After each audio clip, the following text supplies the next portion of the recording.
The possession movie মধ্যে একটি মেয়ের মধ্যে ভূত প্রবেশ করে ভূতটিকে তাড়ানোর জন্য একটি তান্ত্রিক নিয়ে আসে।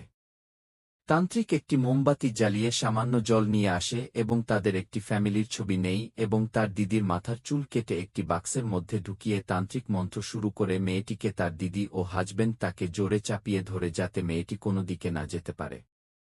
প্রান্তিক একটি পাত্রে কিছু তেল নিয়ে আসে তার মাথার মধ্যে দে তান্ত্রিকের মাথায় একটি সামান্য সাদা কাপড় রেখে মন্ত্র শুরু করতে থাকে এবং মেয়েটির জোরে জোরে চিৎকার করতেই থাকে। তান্ত্রিক জোরে জোরে করে মন্ত্র পড়তে থাকে কিছুক্ষণ পরে মেয়েটির মধ্যে একটি রহস্যময় শক্তি চলে আসে। তারপরেই শান্তিকে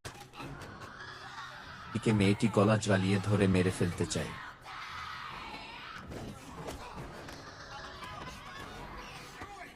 মেয়েদের হাজবেন্ড মেয়েটিকে তখন ছুঁড়ে ফেলে দেয়।